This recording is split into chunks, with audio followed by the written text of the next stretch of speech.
Yo, what's up mga tol? Wala nang intro-intro. For today's video, meron nga pala akong kakalikutin ngayon mga tol, isang fixed gear bike. At ayon nga kay Idol, yung may-ari ng bike, nabili daw niya to ng segunda mano. At syempre, excited si Idol dahil meron na siyang fixed gear bike na magagamit. Kaya nga lang meron palang problema tong fixed gear na nabili ni Idol. Akala ni Idol nakamura na siya pero mapapamura pala. Eto nga pala yung mga naging problema mga tol. Una, yung fork. Ang problema ng fork, masyadong mababaw yung dropout. Halos kalahati lang ng axle yung nakapasok. Kapag hinihigpitan na yung track nut, inilalabas niya yung axle. Gawa ng mababaw talaga yung pinaka-drops ng fork. At may napansin din ako doon sa steerer tube ng fork. At kung napapansin nyo, nakaangat yung expander bolt doon sa steerer tube. At halos kalahati lang yung kinakapitan ng stem. Hindi ko lang sure kung sadya bang inangat yung expander bolt para lang mas malaki-laki yung kakapitan ng stem. O baka naman sadyang maluwag lang yung expander bolt. O baka naman sadyang maluwag lang yung pagkakalagay. Kaya nung nilagyan ng top cap at hinigpitan,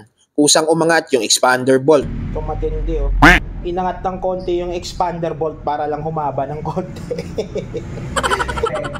Bitin, inangat ng konti yung expander bolt para umabot lang sa kota.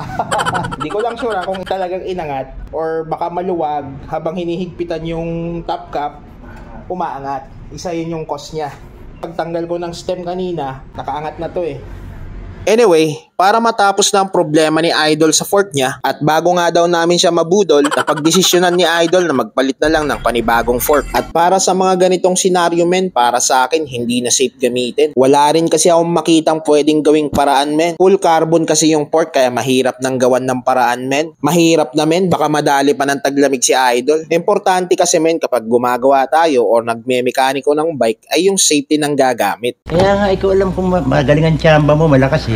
Kaya tama lang yung naging desisyon ni Idol na magpalit na ng bagong fork. O di ba? Nakabenta agad tayo ng Tsunami fork. Safety na si Idol, naging brand new pa yung fork niya. Kilala kong kaliskis mo, oy. Siya nga pala mga tol, habang kinakabit ko nga pala tong fork, napagtanto ko na wala nga palang dalang extrang star nut si Idol para dito sa alloy fork. Kaya ang gagamitin ko yung expander bolt na galing doon sa full carbon fork. At kahit nga hindi full carbon yung paggagamitan ko na expander bolt, lalagyan pa rin natin yan ng anti-slip o carbon paste para maganda tirada. At eto na yung pangalawang problema mga tol. Bukod nga doon sa mababaw yung dropout ng fork, kaya rin pala hindi maikabit-kabit ni Idol yung wheelset niya sa harap, may problema rin pala yung axle ng hub. Hindi na mahigpitan ni Idol yung track nut gawa ng stock up na. Ang dahilan kung bakit nag-stock up, tagilid yung pagkakapasok ng track nut. Sinubukan kong baklasin men kung kakayanin ng powers ko. Inaya naman ng powers ko kaya nga lang men, tuluyang nadali na ng taglamig yung axle. Sa sobrang higpit nga ng track nut, naputol yung axle habang binabaklas ko. Buti na lang hindi sumagad nung naputol. At swerte din dahil hollow yung axle kaya may pag-asa pa. At para magamit pa rin ni Idol yung wheelset niya, ginawa ko ng quick release yung hubs ni Idol.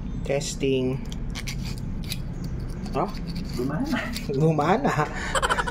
Gumana si boy. Wala eh, wala nang ibang no choice eh, kundi magpuputol talaga eh. Naputol yung axle eh. Sobrang higpit ba naman kasi. Pa eh, oh. Oo. Naging lightweight, no? Testingin natin sa hubs. 57, 68 na gabi.